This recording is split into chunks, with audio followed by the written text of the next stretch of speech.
Hello, this is Pat. Good to see you tonight. Although you're seeing me, I'm not really seeing you.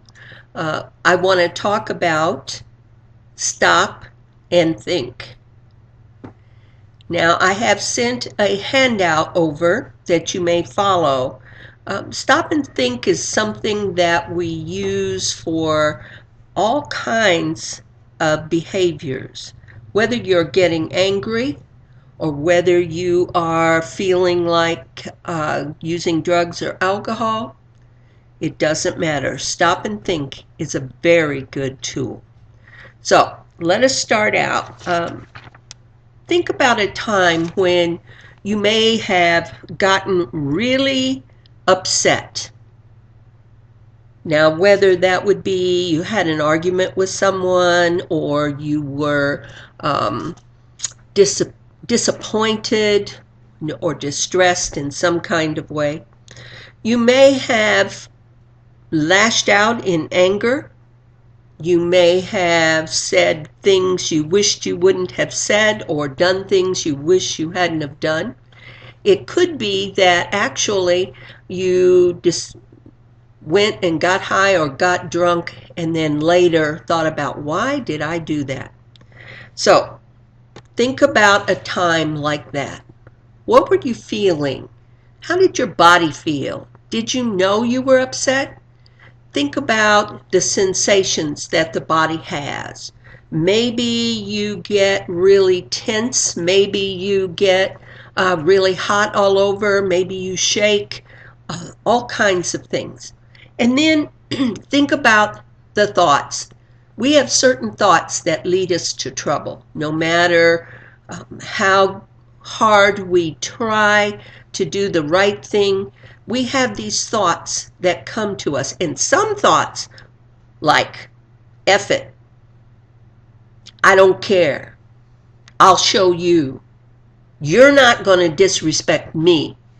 Whatever those thoughts might be, those are the thoughts that lead you to trouble. So think back to your situation. Were you having some thoughts like that? Now think about the feelings that followed. We know that anger is a secondary emotion. It is not a primary emotion. So primary emotions are things like hurt, loss, disappointment, fear, feelings like that. You feel those first, and then you get angry.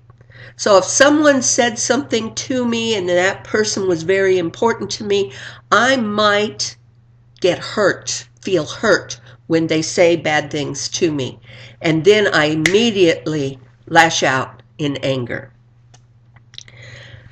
The reason I went through all of these steps is to let you know that you can tell when you are about to lash out, when you are about to use, when you are about to say or do something that you regret.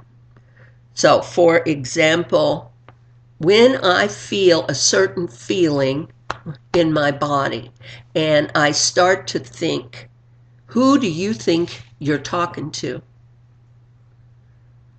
When those two things happen, I immediately know that I'm headed for trouble. That if I continue, I will say or do something that I regret.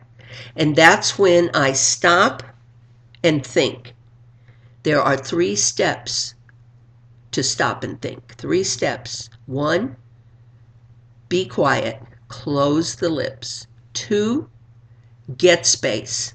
Back up. Go to another room, go outside, take a walk, do something. And 3, calm down. So I have to think about what that takes. But first of all, I have to know that I'm going to that place. Once I know it, I feel it in my face, I feel the pressure, I hear the thoughts in my head, I say to myself, I need to stop and think. So I'm going to shut my mouth, I'm going to get out of here, and I'm going to calm down. I'm going to go take a walk. I'm going to go talk to someone with a level head, not somebody that's going to pump me up to go back and do what I was trying not to do. So for example, one time my elderly father, who was having some dementia, had accused me of something when I was taking care of him. I didn't want to, I knew he was close to death, so I really didn't want to go out, for him to go out with being upset. And so when I felt the pressure in my face, I knew automatically, oh my goodness, this is going in the wrong direction. And when I thought, you know, who do you think you're talking to?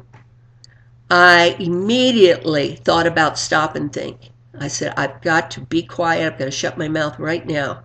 And I've got to get out of here. So I told my dad, I'll be back. And I went a few blocks over to my daughter's house. I sat there. I talked it through with her. When I had calmed down, I came back, and then I could talk reasonably to my father. And I could understand that he was ill and that he was having some dementia and that he wasn't thinking right. And I'm so glad I was able to do that, because I didn't want to lose it with my dad at that particular time in his life. Okay, so now I want you to think about what does it take for you to know that you're at that point, and how can you be quiet? That's really hard. Sometimes we want to get in the last word. Sometimes I have to put the first two steps together, be quiet and get space. I can't quite get my mouth shut, so sometimes I have to use my feet and get the heck out of there. And then I can be quiet, get space, then I can calm down and come back. So remember our number one rule, guys, do not go to jail. So if you think ahead, is this really worth it?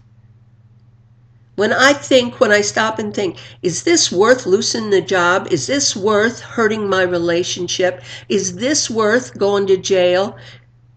Is this worth the bad feelings that I'll feel afterwards? If I can say no to any of those, then I have a shot. So remember, stop and think, be quiet, get space, calm down. Okay, don't forget, you've got to do your progress note. You've got to make sure you were signed in for this group. Make sure that Esther has signed you in, because I don't think that she's done an evening group before. So make sure you get your name in that book, and I will see you on Thursday. Bye-bye.